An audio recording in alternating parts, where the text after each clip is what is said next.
সাশ্রয়ী মূল্যে এই বাঁধাকপির অনেক গুণাগুণ সম্পর্কে জানলে অবাক হয়ে যাবেন। আর অনেকেই কিন্তু বাঁধাকপিটা খেতে পছন্দ করে না। যদি আপনি ভিন্ন স্টাইলে রান্না করেন, তৃপ্তি করে অনায়াসে ভাত কিংবা রুটি খেতে পারেন।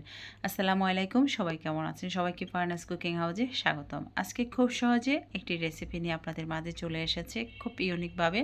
আপনারা চাইলে এটা তৈরি করতে পারেন। আমি একটা বাঁধাকপির অর্ধেক থেকে আবার সেটাকে 3 ভাগের 1 ভাগ করে নিয়েছি, একদম ছোট ছোট করে কেটে নিয়েছি। বন্ধুরা, ভিডিওটিকে কোথা থেকে দেখেছেন অবশ্যই মন্তব্য করে জানিয়ে দিবেন। ভিডিওটি না টেনে দেখলে আপনারা বুঝতে পারবেন আমি স্টেপ বাই স্টেপ কীভাবে করেছি।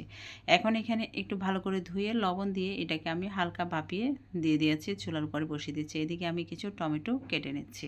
বাঁধাকপি আমাদের ওজন নিয়ন্ত্রণ রাখতে কিন্তু খুব একটি গুরুত্বপূর্ণ ভূমিকা পালন করে। তো যাদের হৃদরোগের সমস্যা আছে তারা বাঁধাকপি খেতে পারেন, আর যাদের গ্যাসের সমস্যা আছে তারা কিন্তু স্কিপ করতে পারেন। অতিরিক্ত যাদের গ্যাস আছে তারা বাঁধাকপি খেলে তাদের পেটটাতে আরও গ্যাসটা ভরে যায় আর পেটটা ফেঁপে থাকে।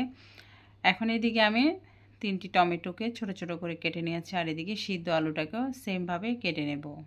বন্ধুরা, আমরা কিন্তু বাঁধাকপি বিভিন্নভাবে খেয়ে থাকি। তো আজকের এই বাঁধাকপিটা যদি আপনি এভাবে তৈরি করেন, যারা কিন্তু বাঁধাকপি খেতে চায় না তারাও কিন্তু একদম আঙুল চেটে ফুটে খাবে। আমার বিশ্বাস আপনারা একবার এভাবে তৈরি করে দেখে নিতে পারেন।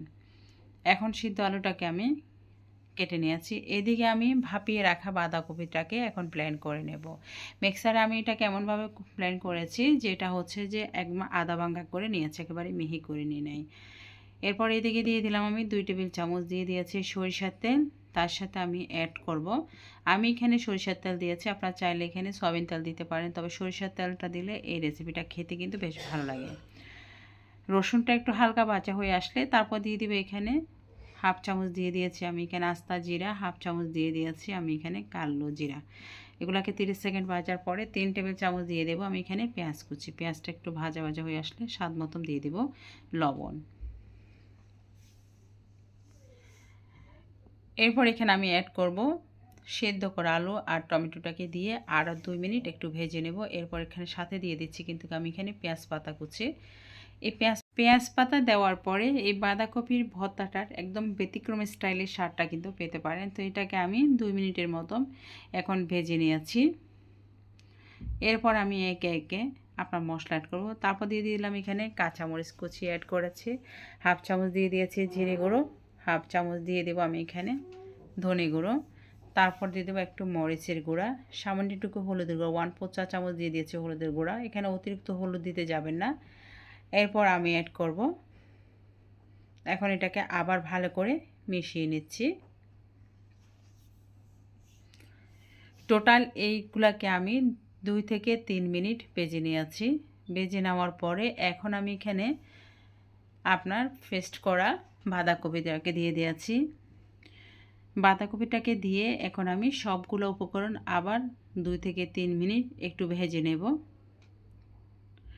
কালারটা যখন পুরোপুরি চেঞ্জ হয়ে যাবে এবং বাঁধাকপিটাও সিদ্ধ হয়ে আসবে, ভাজা হয়ে আসবে, তখন এর উপরে দিয়ে দিব ধনিয়া পাতা কুচি। ধনিয়া পাতা কুচি দিয়ে আমি এটাকে আরও 1 মিনিট নাড়াচাড়া করব। এরপর উপরে কিছু আমি শুকনো মরিচ গুঁড়ি দিয়ে দিচ্ছি। এখন আমি চুলাটাকে বন্ধ করে দেব, চলে যাচ্ছে এখন পরিবেশনের জন্য। আমি এই ভর্তাটা তৈরি করেছি সকালবেলা একটু রুটি খাওয়ার জন্য। আপনারা চাইলে কিন্তু রুটি, পরোটা এবং গরম গরম ভাতও খেতে পারেন।